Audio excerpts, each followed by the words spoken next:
해외에서 저희가 잘 나가고 있는 상품들을 국내로 들여오는 걸 화이트 라벨링이라고 표현을. 화이트 라벨링이요? 네, 화이트 라벨링. 그 수입을 해서 이제 태극을 이름을 바꿔서 한국 투자자한테 제공을 하는 서비스를 화이트 라벨링이라고 하는데 생각보다 잘 안 되는 경우가 많아요. 왜냐하면 한국의 투자자들은 시장이 갈 때 같이 따라가고 떨어질 땐 잘 방어하는 펀드를 원하는데 해외에서 잘 나가는 펀드들은 장기간 동안 투자 철학을 잘 지키고 운용 전략을 잘 유지해서 장기간 수익률이 좋은 것들이 단기 성과가 나기는 쉽지가 않습니다. 자 여기서 우리 현실적인 얘기 해봅시다. 매니저 했었으니까. 네.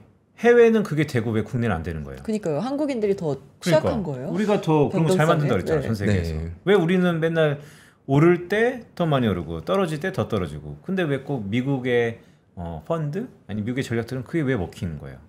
일단 사회 초년생부터 투자자들이 어떤 투자를 했는지에 따라서 그 시각이 달라지는 것 같아요.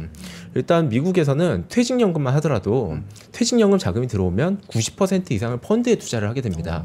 그럼 당연히 90%의 자산, 내 소중한 은퇴 자산을 주식형 펀드에 몰빵 투자를 하는 게 아니라 분산 투자하는 거를 전문가가 충분히 상의해서 결정을 하는 반면에 한국에서는 일단 많은 그 전문가 그 유튜브에도 나오지만 일단 1억을 모아서 부동산을 사라가 되기 때문에 맹목적으로 수익률에 매달리는 문화가 좀 다르게 시작되는 게 아닌가 합니다. 401k가 자동적으로 펀드에 투자하니까 그게 분산 효과가 있는데 그러니까 우리도 사실 뭐 DB에서 DC, IRP로 가면서 디폴트 옵션도 이제 막 자리를 잡고 있으니까요.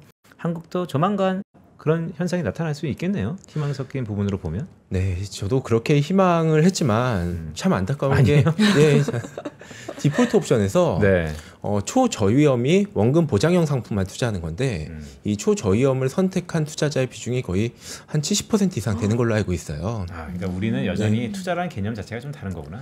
맞습니다. 그래서 은퇴 자금은 절대 손실이 나면 안 되기 때문에 안전자산에 투자해야 된다가 사실은 어떻게 보면 우리한테는 당연하지만 새 글로벌 시장에서 봤을 땐 그게 특이점이라는 걸 말씀드리고 싶습니다. 원장님 이 얘기는 하다 보면 되게 거대 담론으로 갈 수도 있을 것 같아요. 왜냐하면 이거 한국의 구조적인 문제일 수도 있고 이거는 일 개인의 뭐 개취 기호라기보다는 사실 구조적으로 그럴 수밖에 없는. 네, 그런 사회가 한국인들을 그런 불안감을 가지게 만드는 거 아닐까요? 그러니까 사회 구조가 그게 긍정적인 국면이 있었다면 지금같이 유동성장에서 그게 참 긍정적일까라는 것은 좀 개인적으로도 의구심이 드는데 원장님께는 이걸 좀 여쭤보고 싶어요.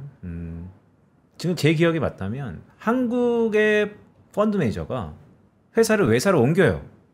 그럼 또 그걸 잘 만들어. 사람은 똑같은데 환경이 바뀐다고 뭔가 결과가 달라져요. 이거는 왜 그런 겁니까? 사실 뭐 미국 같은 뭐 선진국과 비교를 하자면은 그 문화 구조 자체가 다르기 때문이에요. 부자인 채로 미국은 되게 오래 지속이 됐단 말이에요. 세대에서 세대로 딱 연결되고 그러니까 위험한 투자를 그렇게 간절할 필요가 없죠. 왜냐하면 안전한 그 포트폴리오를 짜는 것만으로도 어떤 부가 부를 만들어준다고 믿고 이 사람들은 성공 경험이 많으니까. 근데 우리나라는 최근 한 30-40년 만에 미친 듯이 성장을 했기 때문에 속도를 따라가지 않으면 도태된다. 그 포모로 이루어진 어떤 감정이죠. 그렇기 때문에 항상 도파민이 쪄들어 있고 그러니까 두려움이 없는 건 아니에요. 근데 편도체에 대한 두려움을 마비시키지 않으면 그러니까 해칭 같은 거에 신경 쓸 필요가 없다. 그러니까 공격 일본도죠. 아까 축구로 비유를 하셨는데 우리나라 사람들은 항상 연장전 정말 마지막 타임 전부 다 올라가서 공격을 해야 돼. 이런 마음으로 투자를 하고 있기 때문에 불안을 느끼는 민감도 어떤 사회 구조에 따른 어떤 투자 자존감의 어떤 차이, 갭 이런 것들이 이런 어떤 차이를 만들지 않나 저는 생각합니다. 그러니까요. 원장님 얘기하면 할수록 되게 많은 것들을 생각하게 되네요. 왜냐하면 결국 축구로 따지면 마지막 연장전 아니면 추가 시간 5분에 우리는 모든 것을 쏟아붓는 것이 당연시하는 사회이지만 사실 축구 경기는 다음에 또 있잖아요. 네. 그러니까 기회는 여러 번 있다라는 것이죠. 기회를 잡으려면 서바이벌 생존해야 되는 것이고. 근데 우리는 워낙 이제 속도에 민감한 사회가 아닌가라는 생각도 좀 드는데 항상 토너먼트처럼 결승전처럼 투자를 하는 거죠. 난 이번에 올인한다. 뭐 진짜 무슨 한강물 아니면 한강뷰야 이런 식으로 극단적으로 정말 한강물 아니면 한강뷰래. 흑백 논리에 투자를 하고 있기 때문에 이번에 나 끝이야. 이거 끝나면 나 정말 끝. 뭐 이런 식으로 생각하면 안 됩니다.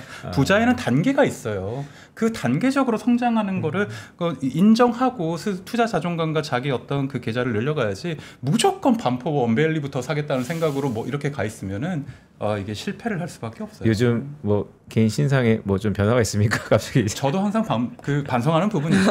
욕망이 있을 때마다 스스로를 돌아봐야 됩니다.